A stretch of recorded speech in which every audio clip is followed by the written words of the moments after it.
Hoje nós vamos continuar na nossa série sobre a diferença entre as igrejas. Hoje nós vamos falar sobre o que acontece depois da morte, segundo cada tradição cristã. Antes disso, a gente precisa esclarecer algumas coisas. A questão da ressurreição versus a reencarnação. A igreja cristã, como um todo, todas as denominações cristãs, acreditam na ressurreição e negam a reencarnação. Qual é a diferença entre as duas teorias? Primeiro, a ressurreição, no contexto cristão, refere-se à volta de um corpo que havia morrido. Tá? Nossas almas, como nós vamos ver nas escatologias particulares das igrejas, ou o que acontece depois da morte, vão, depois de um período, ser reunidas ao nosso corpo que vai ser ressuscitado. O que significa ter o corpo ressuscitado? Significa ter um corpo glorificado, um corpo igual de Cristo depois da sua ressurreição, quando ele apareceu para os apóstolos. Tá? Isso é bastante diferente do que a reencarnação defendida pelos espíritas. Por quê? Porque a reencarnação é a ideia de que a alma volte a encarnar em um novo corpo após a morte. E daí continua o seu processo de evolução. O problema é o seguinte: a gente não tem base bíblica para a reencarnação. A Bíblia nos diz, e toda a igreja cristã, até o exemplo de Cristo, de que existe uma ressurreição, que nós somos um indivíduo. Isso significa realmente o que as religiões abraâmicas, seja o judaísmo, o cristianismo e o islamismo, acreditam. Não existe reencarnação. O que eu estou dizendo é que eu, Michel, vou estar reunido ao meu corpo, um corpo que não é doente, que não é glorificado, etc, etc, careca, etc, num dado momento na eternidade. Eu não me vejo em outro corpo. Eu não me vejo com outros costumes, outros gostos, falando outra língua em outro país. Isso para mim é um absurdo. Então é lógico que eu vou continuar sendo Michel pela eternidade. E Michel inclui essa cara que eu tenho, esse corpo que eu tenho, os pensamentos que eu tenho, a alma que eu tenho, o espírito que eu tenho. Isso nunca vai estar em outra pessoa, na minha concepção cristã. Mas vamos lá. O que as igrejas dizem com relação ao estado que a gente fica depois da morte? Bom, existem algumas variações entre as igrejas, tá? Mas de modo geral, algumas tradições teológicas, incluindo a maioria dos protestantes, os ortodoxos orientais, os ortodoxos gregos, etc., basicamente todos menos os católicos, acreditam que aqueles que morrem em Cristo vão para a presença de Deus, onde experimentam alegria e descanso, enquanto aguardam a sua ressurreição. Aqueles que morrem impenitentes experimentarão tormento, talvez no inferno, enquanto aguardam a condenação final no dia do julgamento. Ou seja, a gente morre, isso é comum a todas as religiões cristãs, a gente morre, nossa alma separa-se do nosso corpo morto e vai para um lugar. É um lugar bom ou ruim, com experiências positivas ou negativas, até o dia do juízo final, aonde ela se reunirá com Cristo e aos nossos corpos. Bom, qual é a diferença entre os católicos? Eu mencionei que os católicos são diferentes. Os católicos introduzem aqui a noção de purgatório. E nós vamos conversar disso quando estivermos falando dos católicos. A princípio, vamos começar com a Igreja Ortodoxa, todas, as orientais e as gregas.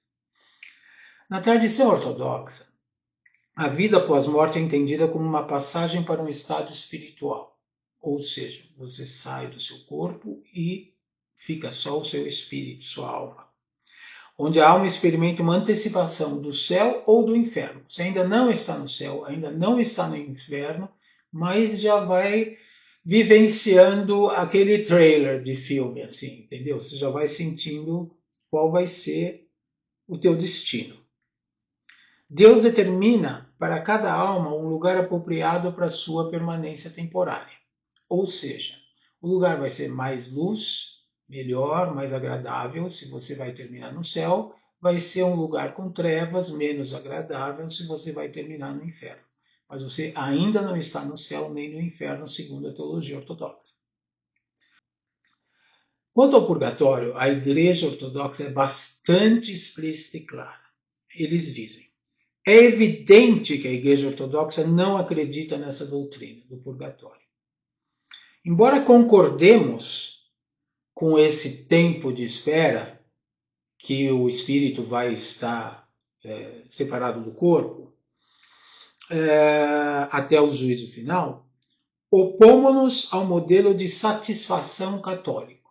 Em outras palavras, se você nessa vida não conseguiu méritos, ou seja, fé, etc., para estar no céu, você não vai para o céu. Se você está numa condição que você iria para o inferno, você vai para o inferno. Não existe condições de se mudar o seu destino depois da morte. Basicamente é isso que está falando. E vocês vão entender melhor o que eu quis dizer com isso quando nós falarmos do purgatório católico. Tá? Dentro do paradigma teológico ortodoxo existe perdão ou punição. Não ambos. Porque eles veem que o purgatório é uma espécie de perdão, mas com punição. Tá? Na visão ortodoxa, nossas almas não estão inconscientes, mas estão ativamente experimentando uma antecipação do céu ou do inferno. De modo geral, as igrejas cristãs acreditam nisso. Lutero acreditava num sono, o que eu, apesar de luterano, discordo do Lutero nesse aspecto. Para os ortodoxos, salvação significa teoses. O que é teoses?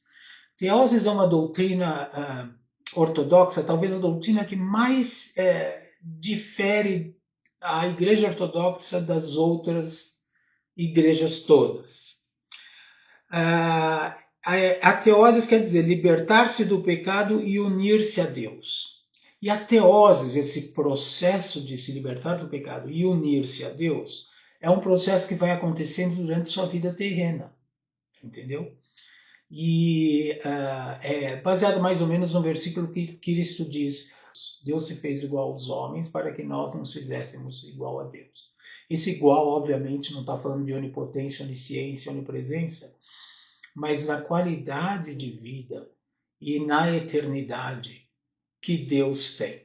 Tá? Não é o poder, nós não somos deuses, mas nós vamos ter qualitativamente aquela qualidade de vida, desculpe o pleonasmo, mas foi de propósito, de Deus na nossa eternidade. Pela graça de Deus, podemos nos tornar o que Cristo é por natureza. Nós vamos ter a mesma natureza, não o mesmo poder, não a mesma onisciência, não a mesma onipresente, mas a mesma natureza de Deus. Entretanto, a Igreja Ortodoxa é bem explícita quando diz: devido à nossa incapacidade de conhecer muito sobre a vida após a morte, a Igreja se abstém de especulações teológicas e de declarar definitivamente o que acontece quando morremos. Em vez disso, a Igreja afirma a tradição ininterrupta das orações pelos mortos, da certeza da vida eterna, da rejeição da reencarnação e da comunhão dos santos, que são aqueles que morrem em Cristo, ainda que estejam ainda vivendo ou já mortos. Existe uma comunhão. Então, basicamente, a doutrina ortodoxa é bem clara e chama atenção pela teoses, que na verdade é muito mais uma doutrina soteriológica, ou seja, que fala sobre a salvação, do que realmente após a morte. Mas é uma doutrina lindíssima e muito importante. Quanto à Igreja Católica, o pós-morte implica também na vida após a morte, que é dividido em 3 destinos possíveis, ao contrário dos ortodoxos, que é céu ou inferno. Os católicos acreditam que existe o céu, o purgatório e o inferno.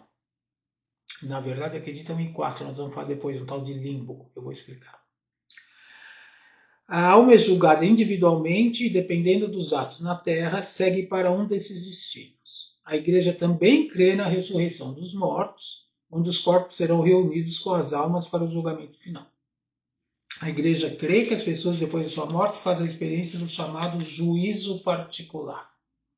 Esse juízo particular é o que determina o seu destino após a tua morte. Não é o juízo final, é um juízo provisório. O que é o céu?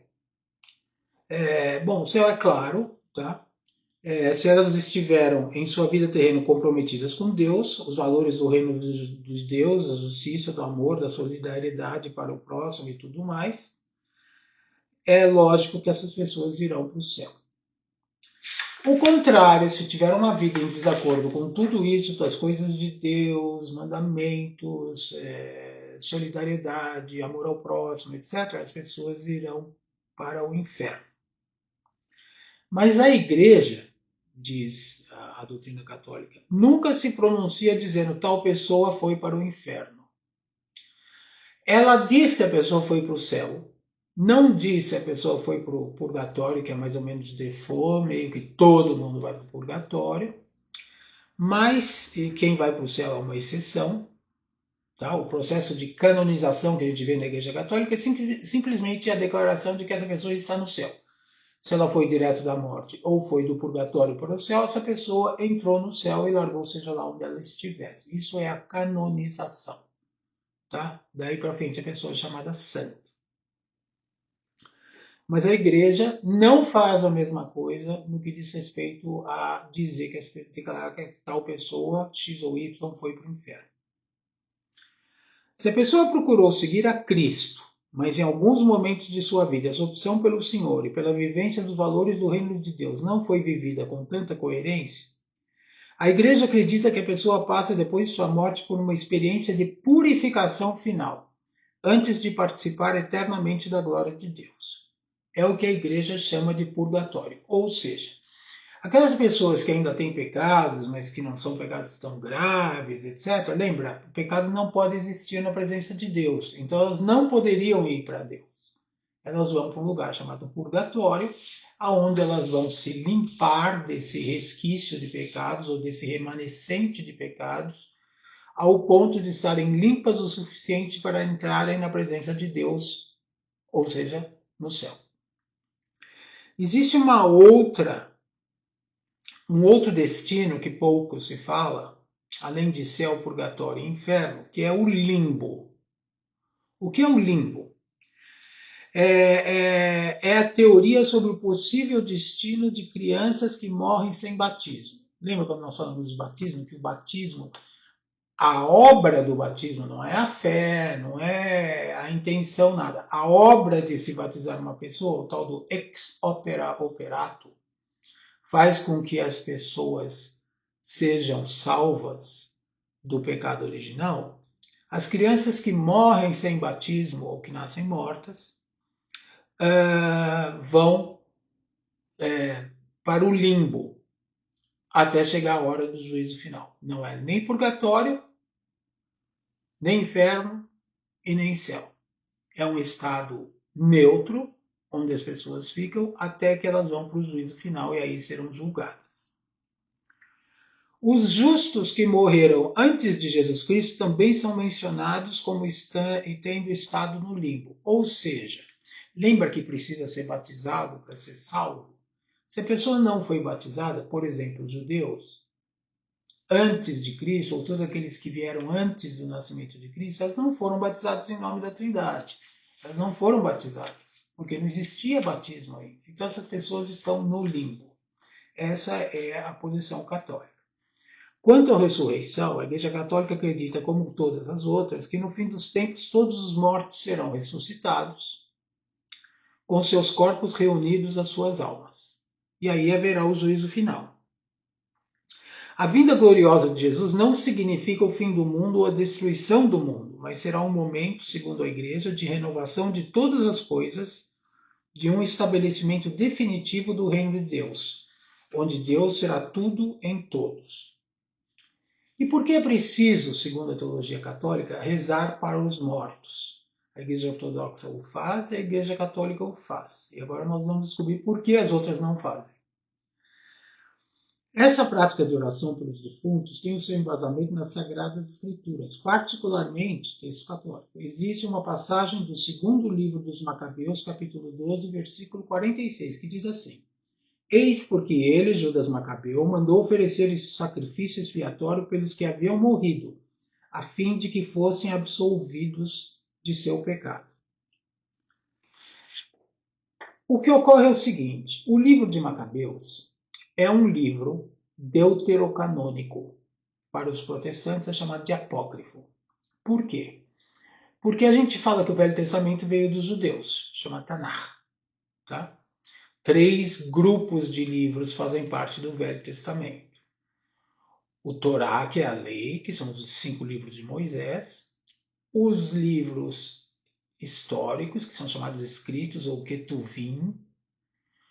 E os livros proféticos, que são chamados Neviim. Esses livros são o que compõe a Bíblia hebraica. Acontece que quando os sábios gregos contratados por Alexandre traduziram os escritos hebraicos para o grego, eram 72 sábios que traduziram chamando essa tradução do Velho Testamento de Septuaginta, porque foi feita por esses 70. É chamada também versão dos 70. Eles incluíram livros que são chamados deuterocanônicos. Deuteros, em grego, é segundo, e canônicos é santificado. Então é um segundo cânon do Velho Testamento que não faz parte da Bíblia hebraica e, portanto, foi repugnado, foi não aceito pelos protestantes. Na Bíblia protestante não existem esses livros. Entre eles, esse tal livro segundo livro dos Macabeus. Existe o primeiro e o segundo, que descreve sobre as guerras macabeias no período interbíblico, entre o final do Velho Testamento judaico e o começo do Novo Testamento cristão. Existem alguns livros que preenchem esse vazio. E nesse livro fala-se, num desses livros, fala-se sobre rezar pelos mortos. Por isso os protestantes, que não aceitam os livros deuterocanônicos, que chamamos de apócrifos, serve para a história, mas não tem nenhum sentido religioso, não rezam pelos mortos. Num culto de sétimo dia ou um funeral protestante, você tem basicamente o culto de ação de graças pela vida da pessoa que se foi e para confortar os que ficaram, mas não tem nenhuma intercessão para melhorar a situação do morto depois da vida. Tá? Bom, aí vem a visão dos protestantes, que é diferente dos católicos, principalmente no que diz respeito ao purgatório, e outras características também, que nós vamos ver a partir de agora. Vamos agora falar sobre as visões protestantes e evangélicas sobre o que acontece após a morte. A primeira, vamos começar com a luterana, que é a primeira cronologicamente falando. Eles dizem, antes de qualquer coisa, precisamos compreender que a morte é um mistério. Há muitos indicativos na palavra de Deus sobre o que acontece depois da morte, mas nada que nos dê respostas absolutas sobre o assunto. São indicativos. No luteranismo, o conceito de pós-morte é central e baseia-se na crença de que a alma morrer entra em um estado de descanso e espera pela ressurreição final e pelo juízo final. Martinho Lutero acreditava que o estado intermediário dos mortos seja apenas um sono inconsciente. A alma não tem consciência de nada após a morte e não saberá sequer quanto tempo se passou até a ressurreição. Para ela, seria como se o tempo passasse imediatamente da morte para a ressurreição. É mais ou menos como quando você toma uma anestesia numa cirurgia. Eu lembro, na minha última anestesia, o médico falou, conta de 10 para 1. Eu comecei 10, 9, 8, apaguei. A hora que eu acordei, 3 horas depois, 7, 6, ou seja, aquele período simplesmente não existiu na minha vida, dentro da minha consciência. E é isso que Lutero achava. Tá? Não cremos, dizem os luteranos, que a alma e o corpo se separam após a morte. Nós não temos corpo e alma. Nós somos corpo e alma. E tudo é uma coisa só. É aquela visão hebraica de que não existe corpo, alma e espírito, existe a pessoa. O corpo e a alma não se separam, dizem os luteranos. Jesus morreu em corpo e alma. E o mesmo acontece conosco. Não cremos que o corpo deixe de ter valor para Deus. Ele tem valor para Deus. Tá? Um dia você vai ser ressuscitado e vai ser juntado ao seu corpo. Tá? Mas durante esse período de espera, esse sono, você não se juntará a seu corpo. Mas também não sofrerá. Será uma espécie de sono esperando pelo juízo final. Apesar de luterano, não concordo com Lutero. Mas ainda vou estudar mais esse assunto. Eu reconheço que escatologia não é minha preocupação principal de estudo teológico. O estado da alma após a morte. Os luteranos acreditam que a alma após a morte não entra em um estado de sofrimento ou punição, mas sim um estado de descanso e espera pela ressurreição e o juízo final. E o que dizem os presbiterianos ou reformados? Eles dizem que os eleitos, uma coisa que eles são bastante conhecidos é pela predestinação, que Deus predestinou antes da criação do mundo alguns para serem salvos e outros não. Os eleitos, dizem os calvinistas, vão para o céu. Os não eleitos vão para o inferno. Ponto. É taxativo. Dupla predestinação, chama isso teologicamente. Você é predestinado ao céu para ser salvo ou ao inferno para não ser salvo. Acabou. Quem decide é Deus, não você. Não há nada que você possa fazer que vai mudar isso. O que você faz como crente na sua vida é consequência da sua eleição para a vida eterna. Eles acreditam na soberania de Deus e na impossibilidade de homem se salvar por suas próprias obras. Os calvinistas defendem que Deus, em sua soberania, já escolheu quem será salvo desde antes da criação do mundo. Essa escolha é irreversível e não depende de ações humanas. A salvação é vista como um presente de Deus. Não é uma coisa que nós adquirimos ou nós conquistamos. A fé, na verdade, para os reformados, é uma consequência do fato de você já estar salvo. E o destino eterno. Após a morte, os eleitos vão para a presença de Deus no céu, enquanto os não eleitos sofrem o castigo eterno no inferno. Ou seja, após a morte você já vai para o céu e para o inferno, segundo os reformados ou presbiterianos. Eu quero ler para vocês um pequeno trecho da Confissão de Fé de Westminster, que é a Confissão de Fé dos presbiterianos, no capítulo 32, que fala do estado do homem depois da morte e da ressurreição dos mortos. No item 1, a Confissão de Fé diz: os corpos dos homens depois da morte convertem-se em pó e vêm à corrupção. Mas as suas almas, que nem morrem nem dormem, ao contrário de Lutero, tendo uma substância imortal, voltam imediatamente para Deus que as deu. As almas dos justos, diz a Confissão de Fé de Westminster, sendo então aperfeiçoadas na santidade, são recebidas no mais alto dos céus, onde vem a face de Deus em luz e glória, esperando a plena redenção de seus corpos. E as almas dos ímpios são lançadas no inferno, onde ficarão em tormentos e em trevas espessas, reservadas para o juízo do grande dia final. Além desses dois lugares destinados às almas separadas de seus respectivos corpos, as Escrituras não reconhecem nenhum outro lugar. Ou seja, o destino é imediato, primeiro com a alma somente, e depois do juízo final, onde o seu corpo será ressuscitado e se juntará de novo à sua alma. Ou seja, o céu e o inferno, depois do juízo final, vão continuar, seja onde você estiver, com o seu corpo juntado a eles. E a Igreja Anglicana? O que diz a Igreja Anglicana? Na Igreja Anglicana, o conceito de vida após a morte é central e influenciado pela fé na salvação através da fé em Jesus. Do site da Catedral Anglicana de São Paulo, eu tirei o seguinte texto. A compreensão anglicana não é diferente das demais igrejas cristãs. Resumidamente, morremos na esperança da ressurreição, ou seja, na confiança que de um modo misterioso, Deus nos receberá, nos dará uma nova forma de comunicação e de relação.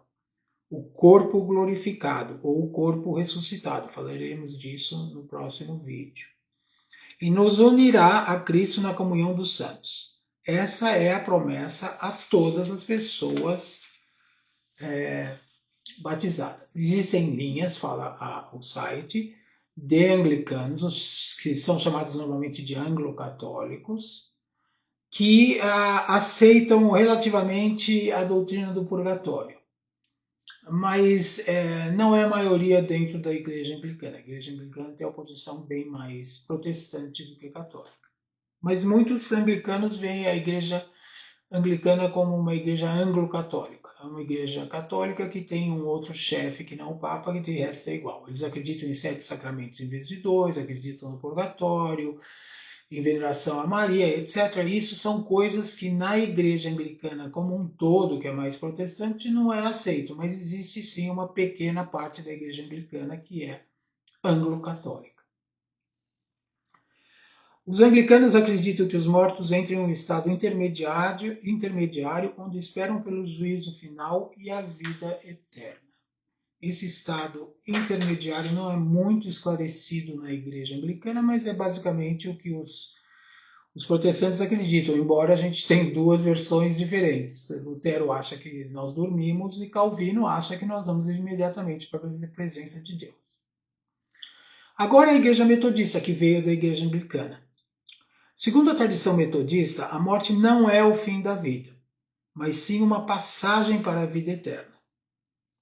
A igreja metodista acredita na ressurreição e no julgamento final, como todas as outras, onde todos serão julgados. Quanto à vida eterna, aqueles que aceitam Jesus Cristo como seu Salvador terão a vida eterna no céu, enquanto que aqueles que rejeitarem a salvação enfrentarão a condenação eterna. Sobre o estado intermediário, que é a maior pergunta, a maior diferença entre as igrejas, o período entre a morte e o juízo final é considerado um estado de consciência e espera. Ou seja, não é sono, também não está direto no céu ou no inferno. Onde as almas dos mortos permanecem até a ressurreição e o juízo final. Os metodistas acreditam que os que morreram em Cristo estão no paraíso, enquanto os que rejeitaram Cristo estão em um estado de consciência, mas não em um estado de consciência com prazer e felicidade. A igreja metodista, obviamente, não aceita o purgatório. A alma não fica inconsciente ou em sono até a ressurreição. Não tem a visão luterana, também não tem a visão calvinista. Ela acredita que a alma vai se juntar a Cristo e depois, os salvos, e depois vai se reunir aos corpos. E a Igreja Batista? Para batistas, o estado intermediário refere-se ao período entre a morte e a ressurreição, onde a alma do crente está na presença de Cristo, aguardando o corpo ressuscitado. Acredita-se que a alma do crente é imediatamente levada para a presença de Cristo após a morte, e não está em um estado de sono ou inconsciência. Esse sono, na verdade, só é aceito por Lutero e pelos adventistas. Eles acreditam que a alma é imediatamente levada para Cristo, num estado de consciência, portanto, sem sono, sem inconsciência. O estado intermediário é o período entre a morte e a ressurreição, quando o corpo físico é sepultado, aguardando a reunificação com o corpo ressuscitado. Acredita-se que a alma do crente está na presença de Cristo em um estado de alegria e descanso. Essa é a posição metodista. E a posição pentecostal e neopentecostal, que são iguais. No pentecostalismo, o estado intermediário, ou estado da alma entre a morte e a ressurreição, é compreendido como um período de consciência e comunhão com Cristo, aguardando a reunificação do espírito com o corpo ressuscitado. A maioria dos pentecostais acredita que os crentes que morreram passam a estar na presença de Cristo, em um estado de alegria e paz. Existem alguns detalhes intermediários no pentecostalismo. A maioria dos pentecostais crê que a alma de um crente continua consciente. Acreditam que o estado intermediário é um lugar de alegria e paz para aqueles que aguardam o dia da ressurreição, ou seja, os salvos. E ela foca na ressurreição. A esperança da ressurreição do corpo e da vida eterna é fundamental no pensamento pentecostal sobre o estado intermediário. E ela enfatiza que não acredita no sono que Lutero defende. Ela acha que imediatamente nossas almas, mesmo na linha metodista batista, que nossas almas serão imediatamente unidas a Cristo. Eles não falam, tanto metodistas quanto batistas quanto pentecostais, sobre onde vão as almas daqueles que não são salvos.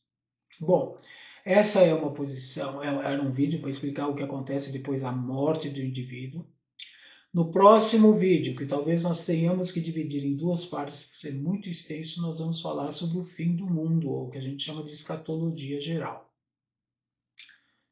Então eu aguardo vocês no próximo vídeo. A gente já tem um bom apanhado do que acontece depois da morte individualmente, mas o que vai acontecer no dia do juízo? O que vai acontecer no fim do mundo? O que vai acontecer quando o mundo acabar e o juízo vier ainda a existir em pessoas vivas?